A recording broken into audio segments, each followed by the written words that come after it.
안녕하셨어요, 여러분. 이시스입니다. 우울증 두 번째 이야기예요. 허용하기로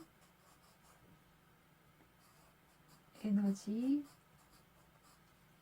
전환하기. 이게 오늘의 주제입니다. 우울증 첫 번째 동영상에서는요, 부정적 감정을 긍정적으로 바꾸기 이거였잖아요. 근데 오늘은 허용하기로 에너지를 전환하기예요. 자, 둘 사이에 유사점이 있다는 거 눈치채실 수 있나요? 부정성을 긍정적으로 바꾸는 거, 그리고 허용하기로 에너지를 전환하는 거. 우울증, 우울감, 또 다운되는 거, 무기력, 이런 것들은 에너지 문제이기 때문에 에너지를 바꾸는 게 좀 핵심적이라고 볼 수 있어요. 그래서 첫 번째 동영상에서는 부정성을 긍정성으로 바꾸면서 긍정적인 에너지를 쓰는 것을 얘기했고요. 그리고 오늘 할 이야기는 허용하기로서 어떻게 에너지가 바뀌고 에너지가 충전되는지에 대해서 얘기할 건데, 먼저 저의 우울증 치유기에 대한 경험을 말씀드리도록 하겠습니다.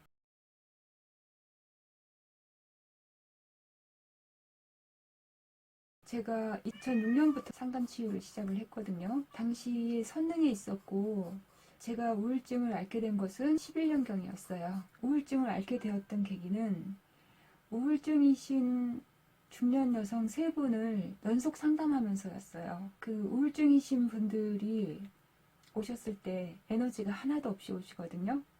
삶의 동기, 의욕, 이런 거 하나도 없이 오신 상태에서 저는 힘을 다해서 삶의 동기와 에너지를 불러일으키고 에너지를 불어넣고 자원을 찾아주고 부정적인 자기 규정, 자기 판단 이런 것들을 깨주고 이렇게 하면서 한 분 한 분 오실 때마다 저는 완전히 저 자신을 소모시켰어요. 보통은 한 분 오시고 또 조금 다른 분들 오시면 또 다른 분들 상담하면서 좀 에너지가 그래도 조금 충전되고 했는데, 너무 이런 극도로 심각한 우울을 앓고 계시는 분이 연속으로 3번 오시니까 제가 완전히 고갈이 났어요. 에너지가. 제 우울증의 원인은요, 에너지가 고갈된 것도 있었고요, 사람 마음의 특유의 어떤 작용 때문이기도 했어요. 부정적인 이야기를 계속 듣잖아요. 이야기를 들을 때 나 자신을 방어할 수가 없어요. 내담자한텐. 그분들은 자신이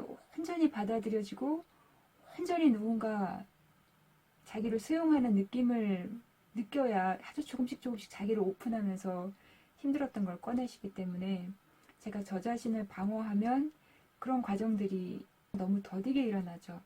그래서 저는 그분들이 확연히 느낄 수 있을 정도로 저 자신을 완전히 오픈하고 아무것도 방어하지 않기 때문에 그 부정적인 이야기, 감정 이런 것들을 고스란히 받아들여요. 그 부정적인 이야기들은요, 그냥 어디론가 사라지는 건 아니에요.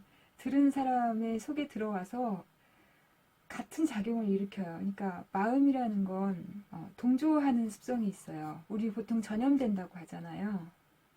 예, 동조하면서 저도 그분들이 가진 에너지랑 점점 흡사해지는 거죠. 이 파장이 비슷해지는 거예요. 처음에는 제가 좀 더 높은 수준이었을 텐데, 높은 수준이 이제 이렇게 오픈하고 그분들의 그 이야기와 감정과 에너지와 이런 모든 상태를 제가 받아들이고 흡수함으로써 제가 이제 비슷해지면서 이렇게 동조가 일어났죠. 또 우리 마음은 모방을 해요. 알게 모르게, 무의식적으로도. 이것도 우리 마음의 습성 중에 하나예요. 그래서 모방을 하기 때문에 저 자신을 보호하는 저항이나 경계를 세우지 않고 온전히 오픈하고 그분들을 받아들였을 때 제 마음은 아무런 제어 장치 없이 그분들의 감정 상태와 에너지 상태를 모방한 거예요. 그래서 제가 치료를 해드린 그분들이 걸렸던 우울증과 아주 흡사한 똑같은 우울증을 저도 갖게 된 거예요. 제가 우울증이다 라고 이름을 붙일 만한 깊은 증상은 그때 처음 느꼈었거든요. 에너지가 고갈됨으로써 고통스러운 것을 처음 느꼈어요. 어떤 좌절이나 문제로 사람이 우울증이 오는 게 아니라 그냥 마음 안에 에너지 수준이 그냥 뚝 바닥으로 떨어지면서, 이렇게 차있던 에너지가 바닥으로 뚝 떨어지면서 그냥 고통스럽고 괴로워요. 그냥 가만히 있어도 아무 일이 없어도 괴로워요. 저는 이런 거 처음 느껴봤어요. 정말로 의욕이나 동기가 하나도 없어져요. 그래서 그 볼펜이 바닥에 떨어지면 그걸 주스려고 손을 이렇게 내밀었다가, 손을 내밀고 볼펜을 주스러 가는 그 과정에서 이 두부같이 마음이 다 부서져서 다 깨져서 사라진 느낌. 그래서 연필을 잡고는 돌아오지 못해요. 그냥 가만히 앉아 있는 거예요. 극도의 무기력과 동기의 소실, 뭐를 해야 하는 동기가 완전히 소실이 되는 거예요. 이런 상태 자체가 굉장히 괴로운 상태였죠. 구름이 잔뜩 낀 하늘, 구름 낀 하늘을 보면 그게 완전히 저를 짓눌렀어요. 그래서 그런 날은 도저히 고개를 들고 살아갈 힘을 낼 수가 없었어요. 비 오는 날이요. 저는 이런 상태에 있을 때 다시 내가 비 오는 날을 아무렇지도 않게 즐길 수 있을까, 그런 생각을 했었어요.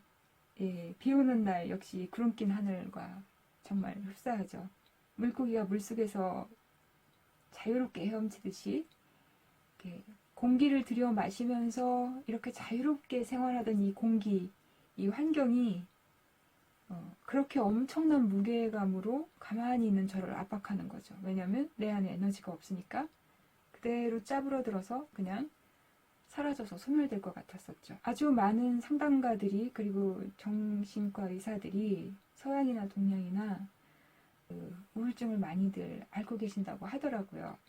저는 그런데 남의 얘기인 줄 알았어요. 저는 그런 거 안 걸릴 줄 알았거든요. 그래도 저는 상담가니까 이런 상태에 빠져들진 않고, 괴로우면 괴롭구나, 힘들구나, 이렇게 그런 거를 좀 관조할 수 있는 힘이 있었어요. 그리고 최소한의 움직일 수 있었던 게 뭐냐면, 남편이 그래도 하루에 한 번씩은 밖으로 데리고 나가서 산책을 시키려고 했어요. 아니면 저녁이나 이런 걸로 외식을 시켜주려고 했고요.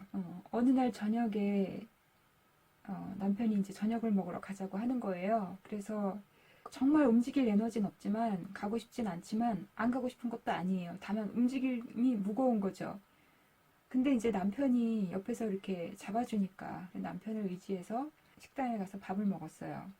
저녁을 먹고 집으로 돌아오는데 약한 언덕이었거든요. 언덕 위로 이렇게 올라섰는데 문득 그 집들이 이렇게 스카이라인이 보이는데 일렬로 쫙 줄이 맞춰진 게 참 예쁜 거예요. 그날 처음 봤어요. 그래서 우리 동네에 이렇게 스카이라인이 예쁘구나, 그렇게 생각하면서 사무실로 돌아오고 있는데 다시 에너지가 떨어지기 시작하는 거예요. 그러니까 좀 움직이고 밥 먹고 하면서 그래도 조금 에너지가 좀 어떻게 생겼다가 이유 없이 그냥 떨어지는 거예요. 다시 에너지가 이렇게 떨어지는 것이 느껴지니까 마음이 다시 괴로운 거예요. 그러면서 막 저항하는 거예요. 에너지 안 떨어지려고. 왜냐면 떨어지면 괴로우니까. 막 저항을 하다가 문득 이렇게 생각을 했어요. 내가 왜 저항하지? 그래, 바닥으로 떨어지면 어떻게 될까? 에너지가 바닥으로 떨어지는 것에 대해서 저항하지 말자. 에너지가 바닥으로 떨어지는 것에 대해서 좋아하거나 싫어하지도 말자. 이렇게 생각하면서 가만히 그냥 그 저항을 내려놔 버렸어요. 그리고 가만히 지켜봤어요. 그러니까 에너지가 뚝뚝뚝, 위에서부터 에너지가 그냥 뚝뚝뚝뚝 떨어지더니 바닥을 딱 닿는 순간 바로 에너지가 다시 올라오는 거예요. 아주 순식간에요. 아주 순식간의 일이었어요. 순식간에 에너지가 이렇게 차니까 이 괴로움이 싹 사라지는 거예요.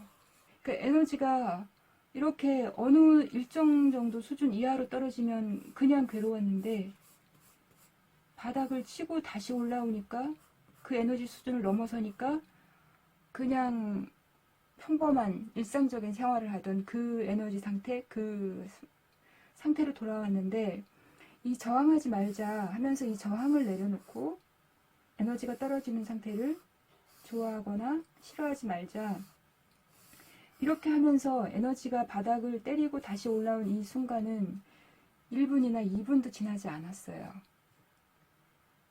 순식간에 우울증에서 벗어났어요. 우울증이 사라졌어요. 저한테는 기적 같은 일이었죠. 그리고 이 저항하지 말자, 그리고 좋아하거나 싫어하지 말자, 이것에 대해서 상담을 하면서 계속적으로 들여다보고 탐구했어요. 근데 저만 이것을 사용한 게 아니더라고요. 그 후로 이제 한 5, 6년 정도 지나서 제가 봉천동에서 심리상담소를 또 했었는데 그때 한의사 한 분이 찾아오셨었어요. 약간의 어떤 강박성으로. 그래서 이제 최근 분석을 하고 끝나자 다음에 오시겠냐고 했더니 자기는 지금 완전히 다 그 강박이 끝난 걸 느낄 수 있다. 나는 다 치료됐다는 걸 알 수 있다. 이렇게 얘기를 하시더라고요. 그래서 굉장히 자기 상태에 깨어있고 민감한 분이셨어요. 그래서 어떻게 그걸 아세요? 그랬더니 전에 나에게 우울증이 있었는데 그때 그것은 나 혼자 치료를 했는데 그때도 이런 느낌이었다. 치료가 됐을 때. 그러니까 치료가 될 때의 느낌을 나는 알고 있다. 이렇게 얘기를 하시더라고요. 그리고 제가 물었어요. 우울증을 혼자 어떻게 치료하셨어요?